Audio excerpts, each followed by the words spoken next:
Now, while there's really no particular order in which you should be acquiring individuals on your team, I think it's safe to say the first one that people hunt down would be a manager or an attorney, right? One of the two, those two kind of lead dominoes end up falling. In our industry, the running dumb joke that we say is, how do you tell an industry attorney apart from a real estate attorney? And the answer is the t-shirt. It's a very different game for different reasons, but attorneys are the next people that we want to talk about bringing on to the business side of your artist team. Yeah.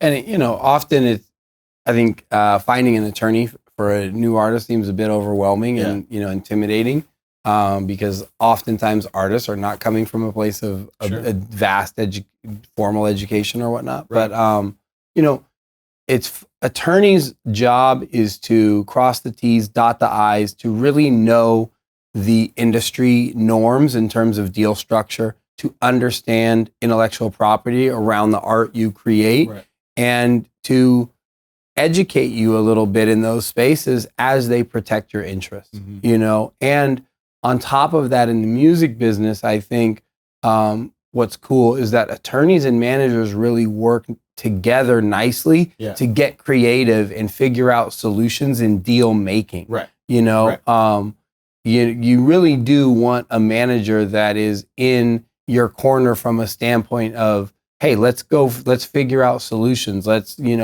figure out some things on the biz dev side together. Is there a relationship, now that we're getting interest from labels, is there a relationship that this attorney may have that can help us bolster our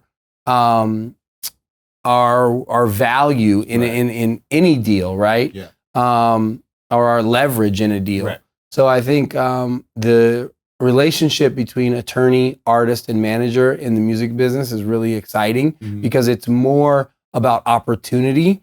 And in other industries, it's very much about protection. Sure. You know what I mean? Right. But I think early on, especially, the manager gets to be the attorney gets to be in an exciting role where they're really helping drive opportunity and set up the foundation of an artist's career. Yeah. I think to your point about this is something that we always like to say, which is the attorneys in our business in the music industry have a very unique position in that their job is to review all of the contracts regardless of the area that they're coming from.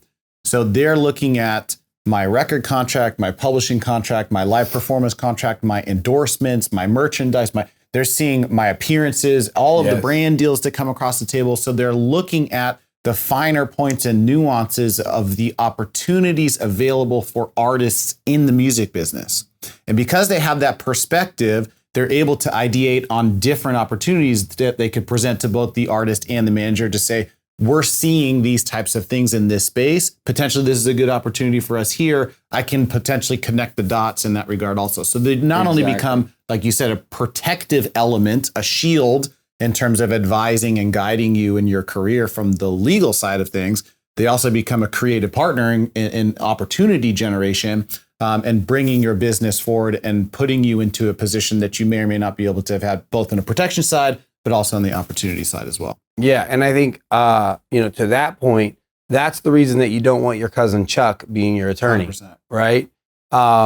And unless Chuck is a graduating attorney that wants to be an entertainment attorney, right? Then have Chuck be your day-to-day guy, but tell Chuck to go get a job at one of the big firms so you can work within that system, because that big firm is dealing with Pepsi for one of their other artists' careers. And that means when Pepsi says, hey, you got anyone else on your roster? Because we have a new artist initiative that we're putting forth. They can say, yeah, I've got Robert Teegarden. Yeah. You know what I mean? Right. So those things are super important. But when you, if Chuck was a defense attorney or a divorce attorney, he's not your guy. Just because he knows the law doesn't mean he's the guy to represent you in negotiating a record deal. Yeah. The nuances of intellectual property and music are so vastly different than anything he ever studied in going through, law school to become a divorce attorney or a defense attorney, that he's just not your guy. Now, maybe he could refer you to someone that he went to school with that is in entertainment law, something like that. That could be, a good resource to use. But I do not advise people to use Uncle or Cousin Chuck as their attorney. I think this point's easily understood when we flip it on its head, right? Let's just say that Chuck was your music business attorney, but you got into some shit and you need to get out of jail.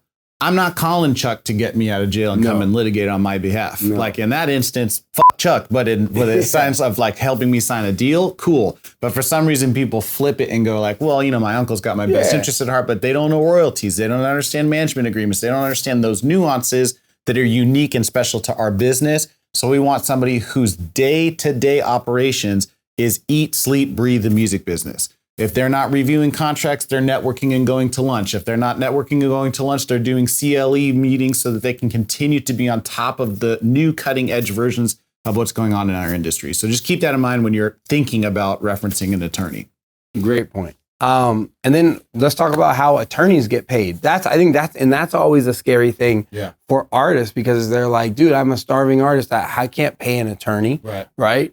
And, you know, attorneys get paid in a few ways. One, they can get paid an hourly rate. Two, they can get paid an upfront retainer that is then charged back on an hourly rate. But most common in the music business is that attorneys kind of eat similar to managers.